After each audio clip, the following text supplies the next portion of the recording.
This beast monitor attempts to tick each gaming box, particularly assuming you're the sort of player who needs a vivid encounter or somebody who plays on the couch. It's likewise got a lot of diversion features, in the event that you'd like a television substitution. Design and features. The 55 inches slanting, bended design and 4 Kelvin gold present a shocking, vivid gaming experience. Samsung's monitor has heaps of equipment and programming features that increment flexibility and extraordinary speakers. It's enormous and weighty, however, and a portion of the features aren't generally so great as they sound. There's no moving away from the sheer size of the Ark. It overshadows each and every other gaming show, and there's no question that the 55 inches slanting will take some becoming accustomed to. Deal with this screen like an ordinary PC show, and you'll be perpetually stressing your neck. To be sure, while Samsung suggests sitting no less than 80 centimeters back, at that distance you'll in any case be moving your head. Sit further away and the experience is better. So the Ark functions admirably in the event that you're reclining with console and mouse, or across the room with a regulator. Join that with the 4 Kelvin goal, and you have a fresh encounter except if you sit excessively close, and the 1000R bend improves submersion in all circumstances. The Ark's size, goal and shape intrigue. However, Samsung likewise understands that the 55 in size won't suit everybody. Keeping that in mind, Samsung has offered a lot of flexibility with the Ark's product to play hustling games or other widescreen titles. For example, you can change this showcase over completely to a 21:9 or 32:9 perspective proportion to provide yourself with a more extensive field of view. If you have any desire to sit near, you can make the showcase region more modest and change its situation, ideal in the event that you need the big screen insight for single-player games, however a more engaged situation for esports. There's multi-view mode which amplifies customary picture-by-picture choices. At the point when the presentation sits evenly, you can separate the screen into 4 quarters and show different stuff in each zone. Swing the board into its upward position, which Samsung calls cockpit mode, and you can convey 3 stacked screens.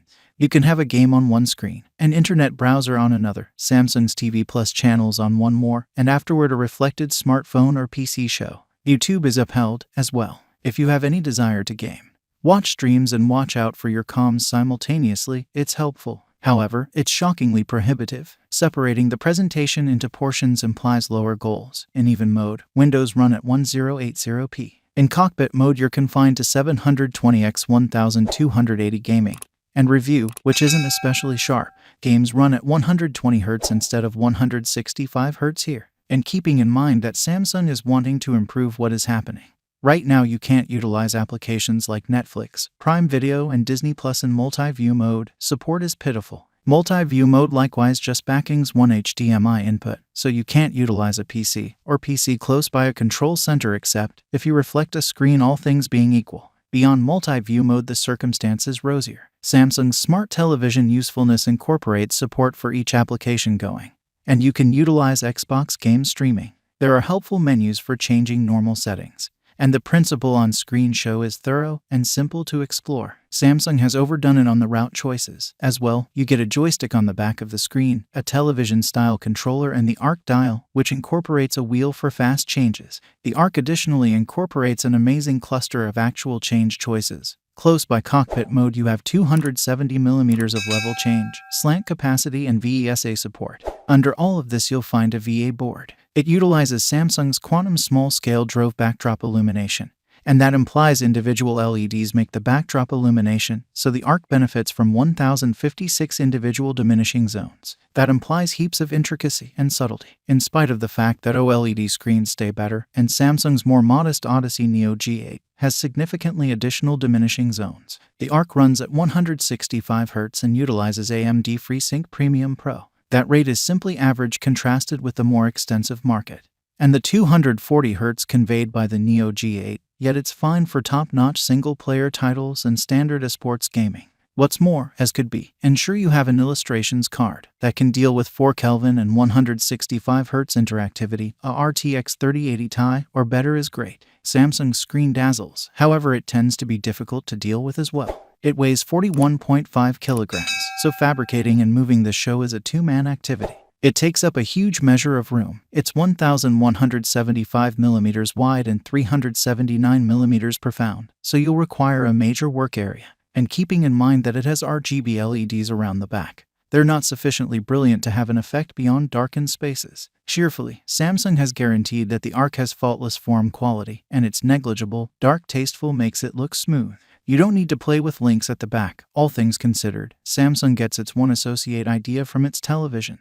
This container has 4 HDMI 2.1 associations, an Ethernet jack, an optical port, and extra USB attachments. Everything appends here, and the crate utilizes one link to convey messages to the screen. It's a simpler method for dealing with different gadgets. However, it very well may be better. That Ethernet association isn't gigabit. It utilizes Wi-Fi 5 instead of Wi-Fi 6, and the USB 2.0 ports are not especially quick. Picture quality. Incredible center picture quality, including great SDR and HDR tones, and splendid difference. Strong refresh rate execution that is appropriate to standard gaming. Esports players will need to look somewhere else, however, and HDR could be a piece better. The Ark conveys splendid picture execution straight out of the case, with an amazing dark place of 0.02 nits. The feature. The board's underlying brilliance level of 90 nits was low, yet at the same time to the point of being seen in a parlor or a darkened room. The subsequent differentiation proportion of 4,500 to 1 is a wonderful figure, and it assists the Ark with delivering extraordinary blacks close by a lot of liveliness somewhere else. That is a far superior outcome than any regular IPS or VA screen.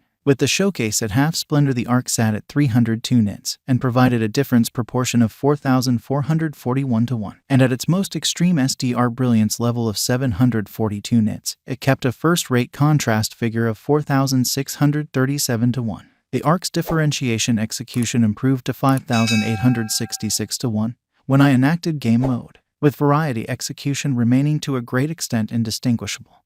This choice is an easy decision for any individual who needs to involve this board as their essential gaming screen. The Ark coordinates its extraordinary difference capacity with strong tones, the delta E of 2.29 and variety temperature of 536 Kelvin are effectively sufficient for media and gaming, and the Samsung makes a fair showing with key variety ranges. It delivered the sRGB space with 99.5% inclusion and 130.5% volume, and hit 91.6% and 92.4% in the DCI-P3 space. Those results are flawed, yet they're more than adequate for gaming and media in the SDR and HDR spaces. Just a leader television will be better at this size. In HDR mode, the Samsung conveyed a pinnacle splendor level of 1226 nits, close by a dark place of 0.2 CD divided by M2. Those figures consolidate for a difference proportion of 61,300 to 1. That is an incredible outcome, and it shows that the quantum small LEDs function admirably. All things considered, leader OLED televisions will be far better, and Samsung's more modest Neo G8 is somewhat predominant as well. The Samsung's 165Hz refresh rate is a mid-range figure.